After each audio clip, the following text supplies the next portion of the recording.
안녕하세요. 시청자 여러분의 소중한 시간을 저와 함께 해주셔서 정말 감사드립니다. 여러분의 끝없는 사랑과 많은 댓글들은 저에게 큰 힘이 되고 있습니다. 오늘은 7월 4일 화요일입니다. 중국 돈의 가치가 빠르게 폭락하고 있습니다. 중국 중앙은행이 교체되는 절체절명의 위기 속에서 최대 동맹국 러시아가 위안화를 대량 매각해서 폭락을 가속화시키고 있습니다. 중국 경제는 부풀려진 통계로 인해서 절망의 벼랑 끝으로 추락하고 있습니다. 지금 우리는 과거 사회주의 소련에서와 같은 계획 경제가 실패하는 모습을 목도하고 있습니다. 시청자 여러분, 혹시 중국 위안화를 가지고 계십니까? 중국 위안화의 가치가 급격하게 떨어지고 있다는 의미는 위안화를 가지고 있는 사람이 손실을 보고 있다는 말입니다. 작년에 러시아가 중국과의 무역에서 354억 달러 무역 흑자를 거뒀습니다. 이 중 대부분 위안화와 루블화로 거래했습니다. 따라서 위안화 가치가 폭락하면 러시아는 막대한 손실을 입게 됩니다. 최근 러시아가 45억 달러에 해당하는 위안화를 매각해버렸습니다. 추락하는 중국 위안화에게 폭탄을 던져서 폭락을 가중시키는 결과를 초래했습니다. 중국과 러시아는 가장 강력한 동맹국이지만 러시아가 경제적 절박함으로 인해서 중국을 배신하게 된 셈입니다. 이는 러시아 경제 상황이 중국만큼 러시아 경제도 어렵다는 얘기를 암시하고 있습니다. 러시아는 아직도 30억 달러 이상의 위안화를 보유하고 있기 때문에 위안화 폭락은 더 큰 손실이 계속되고 있습니다.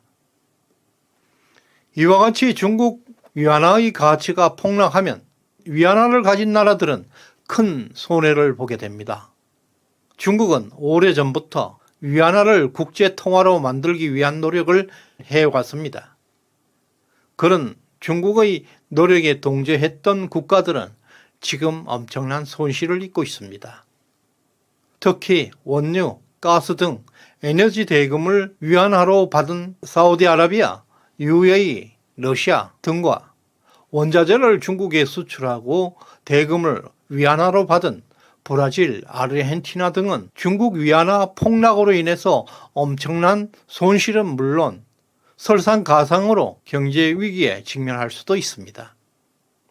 썩어도 준치라는 말이 있습니다. 아직도 달러는 불변의 가치를 지니고 있습니다. 미국 달러에 도전하면 어떤 결과가 벌어지는지 이번 중국 위안화 폭락을 통해서 알 수 있습니다. 사우디 빈 살만 왕세자 역시 이번 위안화 폭락으로 인해서 큰 교훈을 얻었을 것입니다. 이로 인해서 네옴시티와 사우디 재건 프로젝트는 서방 진영 쪽으로 무게 중심이 기울게 될 것입니다. 국제 정서는 우리나라에게 유리한 결과로 나타나고 있습니다. 우리는 1997년 IMF 외환 위기를 통해서 원화가 2,000원까지 폭락하는 사태를 경험하고 그 잔인하고 혹독한 교훈을 잘 알고 있습니다. 현재 중국 위안화 가치가 폭락하고 있는 가운데 중국 공산당은 막대한 금액을 투입해서 경기를 부양할 예정이라고 발표했습니다.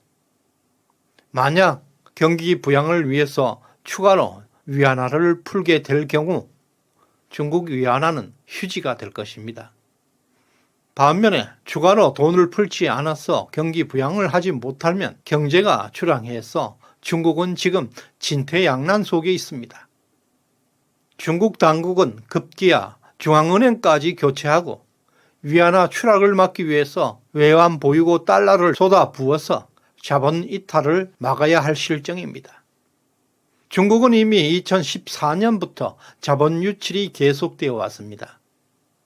중국 경제의 30%는 부동산 건설이 차지하고 있습니다. 특정 산업에 경제가 지나치게 집중되면 경기 변동에 따라서 반드시 위기는 불가피하게 됩니다. 중국 부동산은 중국 경제의 30% 비중을 차지하고 중국의 부동산 대출이 70% 이상 빚으로 이루어져 있습니다.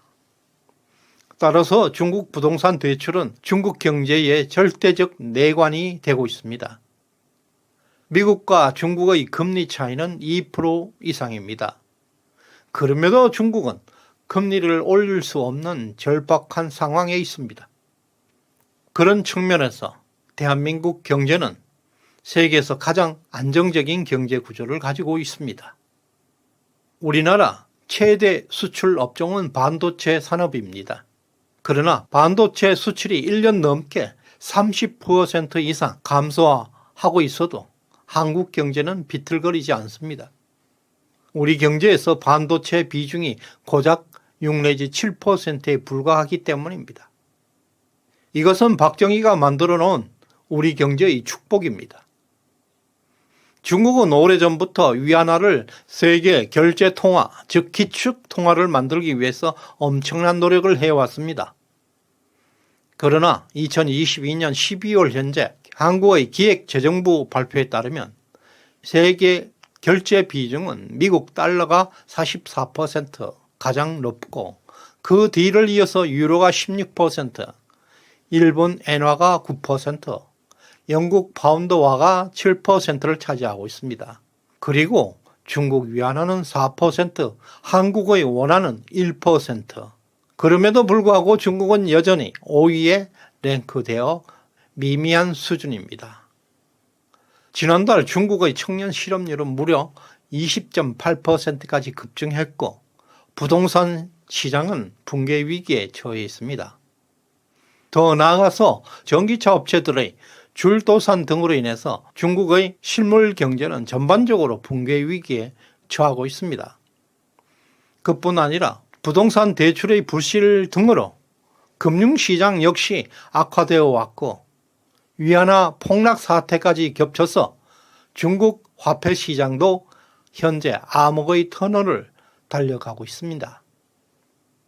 실물 부분과 화폐 부분 두 곳 모두에서 붕괴 위기를 맞이하고 있는 것은 총체적 위기, 현재 중국 경제는 최악의 상황을 향해 달려가고 있습니다. 중국 경제가 이렇게 총체적 위기에 빠지고 있는 이유는 지난번 영상에서 말씀드린 대로 이것은 통계 조작의 결과입니다.